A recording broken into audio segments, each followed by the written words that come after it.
Okay, I think we're live. Good afternoon, everybody. If you're tuning into this awesome video, this is part one of two about Noteflight Basics, which is part one, and part two is going to be a brief on some tools you can use to complete the second quartet assignment.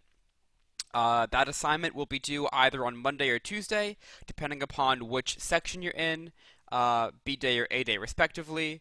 The first assignment was already due this week, but if you weren't in class or you still have some questions about Noteflight, then you're in the right video. I'm going to go over some basic Noteflight tools and kind of how to get started on your future projects.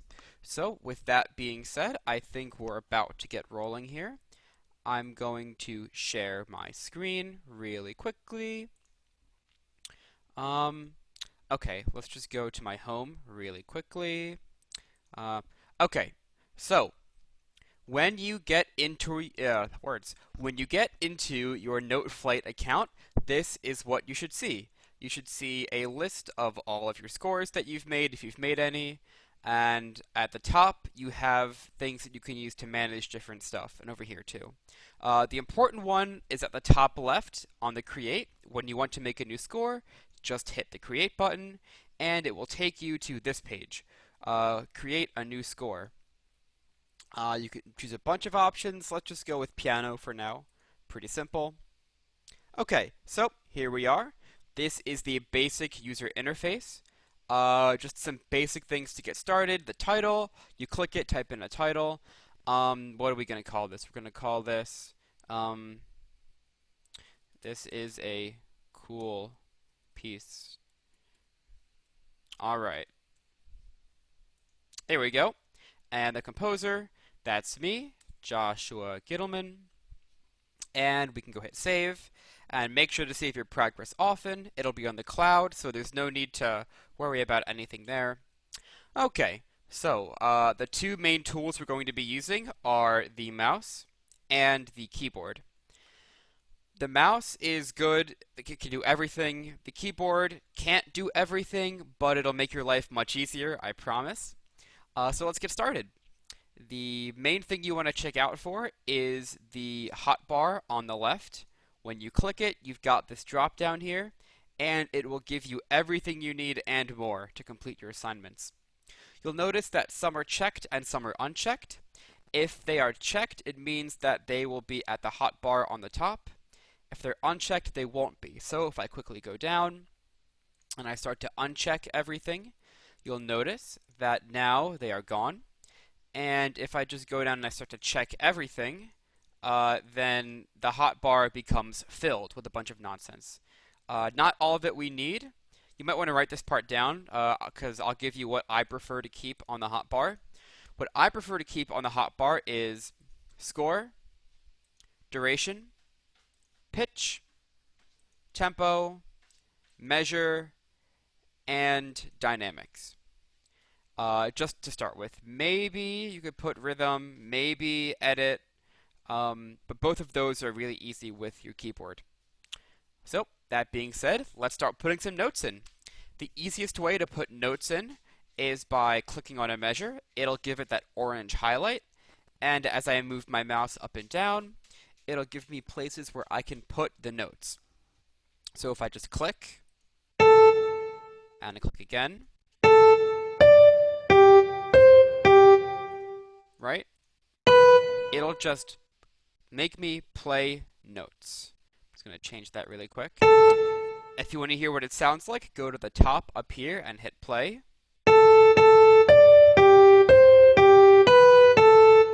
Alright, a little weird melody there. Let's go and save it. That's the basic gist of putting in notes. Another easy way to put in notes is to use your keyboard. The notes go from A to G, so if I just hit C, D, E, F, G, A, B, C on my keyboard, I'm using no mouse, just my keyboard here. C, D, E, F, G, A, B, C. And then we can hear what that sounds like.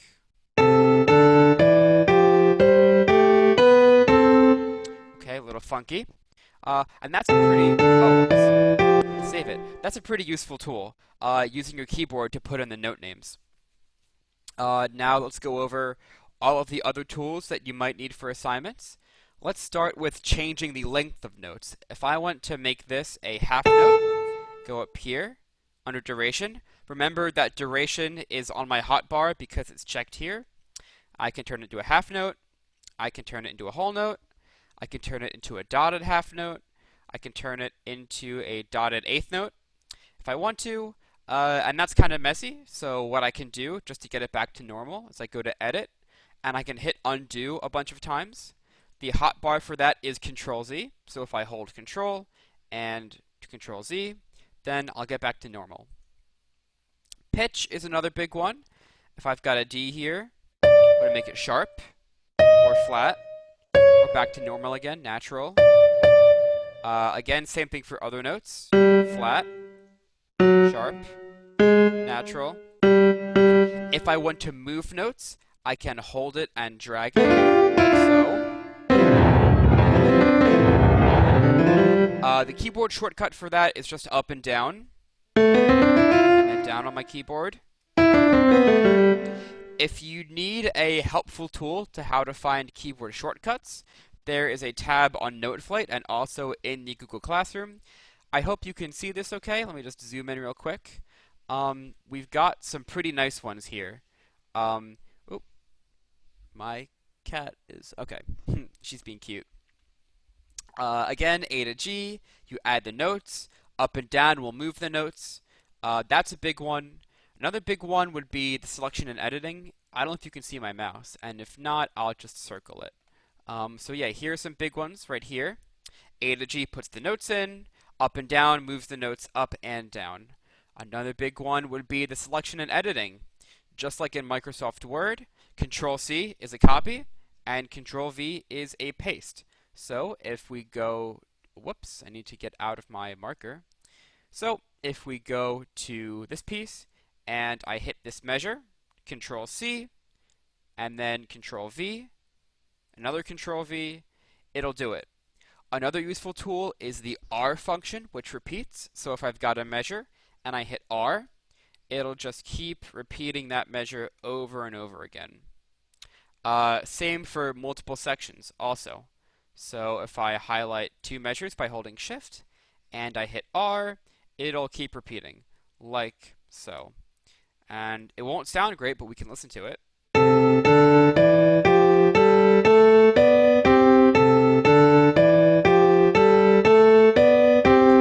Alright, that's a wacky one for sure. What's next? Measures. So, here's the Measure tab. I can hit the plus to add more measures at the end of a piece. I can hit the minus to subtract measures at the end of the piece. Time signature is a big one. Let's just go down here because why not? It's empty measures. I've got this measure highlighted. I'm going to hold Shift and highlight the rest. And here I can hit the time signature button, and let's say we want to make it from 4/4 to 3/4. We can do that. Another big one is the key signature change. So maybe we're in C major now, and let's say I want to go to D flat major. Why not?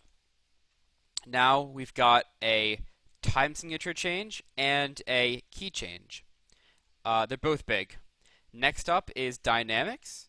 If I want to make it louder, I'll just hit here, and then I can add my dynamics. I can make it forte, or I can make it, let's see if I delete this. Whoopsies, I'm going to click this and delete it. I can make it piano, or I can make it maybe mezzo forte, like so. The common shortcut for that, I believe, is Control E. Whoopsies. Control E. Yeah, there we go. And then let's Control E over here. And now it's piano.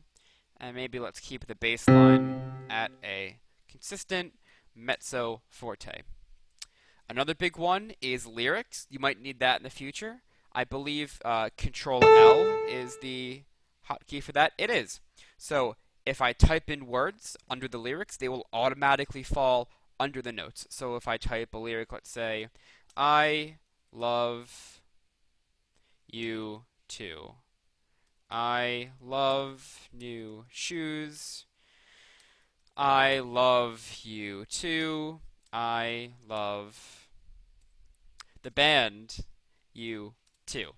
All right. So, uh, that's how you do lyrics.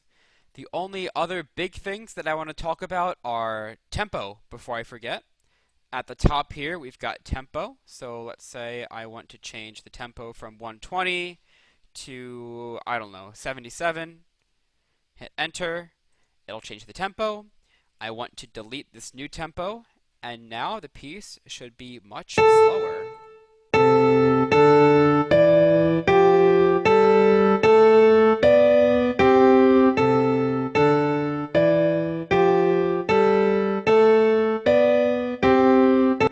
You may have noticed that the dynamic playback works, so it was loud and then it got softer. That's pretty cool. Let's see. I believe those are all of the basics that you need to get started. Feel free to play around with all the settings. Really important thing, I'm going to screen share to a different tab for this just because it's a completed score. Let me screen share over to the next assignment, which will be in the next video. So let's say that you messed around and you got random notes in, or you finished the second assignment, which is the recreation assignment you see here. I want you to go to the top right under score details. It should open this tab. Then scroll down to share. It says this score is not currently shared. I want you to hit share score. Then go ahead and click on everyone. Anyone with a link can view. And hit next. It's an original work. Hit save. And then all you have to do is just copy this link. Right click copy and paste it in the assignment on Google Classroom. So those are your Noteflight basics. In the next video, I will show you the tools that I used to compose this super cool string quartet, which you will have to recreate by Monday or Tuesday, depending upon what section you're in. And I'll also allow some leeway on that too, because we're still handling technical difficulties. So thanks for watching, and good luck with your Noteflight assignments, everybody.